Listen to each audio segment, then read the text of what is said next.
Assalamualaikum warahmatullahi wabarakatuh. My name is Muhammad Fahri Akbar and my metric number is 290X68.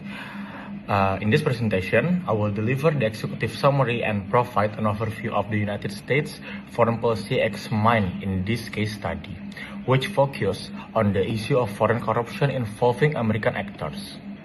This case study examines how the United States address foreign corruption that involve American individuals, corporations, or interests operating abroad. Foreign corruption is considered a significant threat to global governance, economic stability, and also democratic values. For the United States, this issue is particularly important because American companies and officials often operate in regions where corruption rates are very high. The case highlights how corruption abroad not only undermines host countries but also damages U.S. credibility, weakens international partnership, and contradicts American commitments to transparency and the rule of the law. The U.S. foreign policy examined in this case study is centered on promoting good governance, transparency, and anti-corruption norms at the international level. One of the key instruments of this policy is the use of legal frameworks such as the Foreign Corrupt Practice Act or FCPA, which prohibits American individuals and corporations from engaging in bribery and corrupt practices overseas. Beyond legal enforcement, the United States also integrates anti-corruption efforts into its diplomatic engagement, foreign aid program, and international cooperation with global institutions. Through this policy approach, the United States seeks to project itself as a promoter of ethical business practices while protecting its national interests and maintaining its leadership role in the international system. In conclusion, this executive summary shows that U.S. foreign policy on foreign corruption is not only about the law enforcement, but also about preserving international credibility, supporting global norms, and ensuring sustainable international cooperation. That's all. Thank you. Hello everyone, my name is Deliana Tabilkis and my metric number is 297219. And in this section, I'm going to explain the analytical framework our group using to study U.S. anti-corruption in our class American Politics and Foreign Policy and approaching it from the realist perspective. Let's start from realism. Why realism? Realism starts from a pretty simple idea. States don't promote values just because they believe in them. They promote values when those values serve national interests. From this angle, U.S. anti-corruption policy isn't just about doing the right things. It also works as a strategic tools to protect American power, security, economic interests in both home and abroad. And using realism, we can understand U.S. anti-corruption policy through a few key interests. The first one is economic security. Corruption distorts market and puts American companies in a disadvantageous position. By enforcing anti-corruption law, the U.S. protects fair competition and its economic position globally. Second is national security.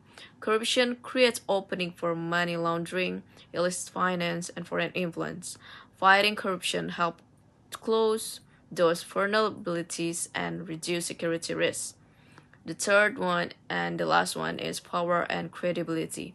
Anti-corruption helps the U.S. position itself as a ruler-setter that creates leverage in international politics, not because the U.S. is morally superior, but because it controls important standards. From a realist view, the U.S. apply anti-corruption selectively and strategically.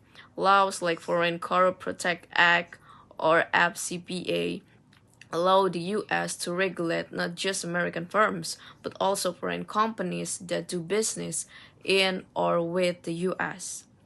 This expands U.S. influence without using military force. Is a form of legal and economic power, obviously, and importantly, enforcement isn't the same everywhere. It often depends on strategic interests, not just legal principle. So, analytically, the framework works like first, identify U.S. core interests, economic strength, security, and institutional authority.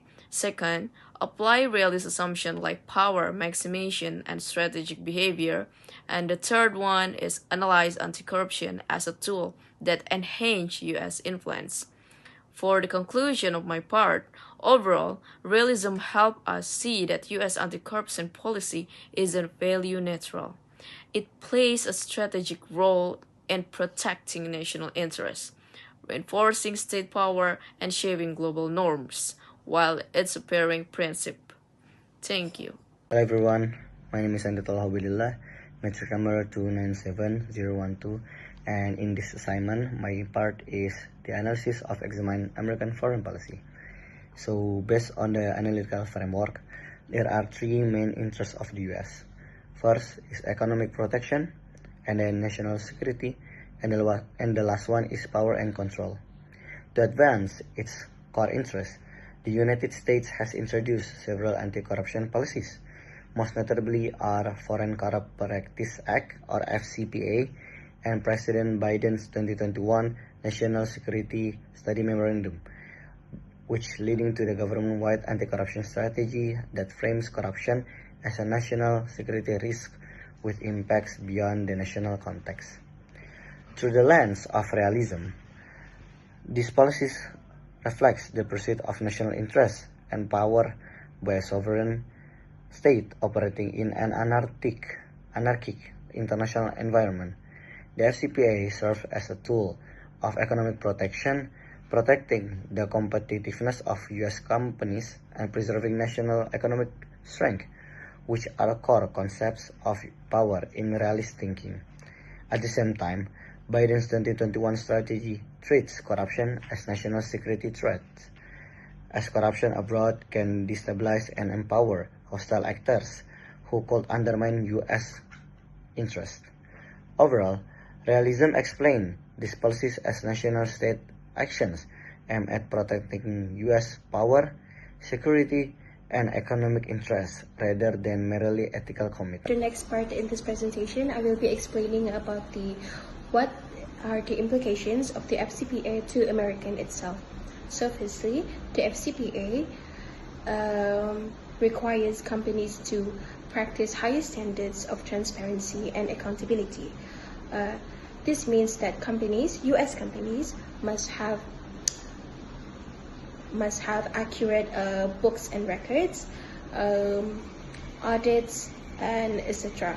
So all of this, it will decrease, or it will prohibit any embezzlement, any internal fraud, and things like that, things that could go wrong in a corporate company.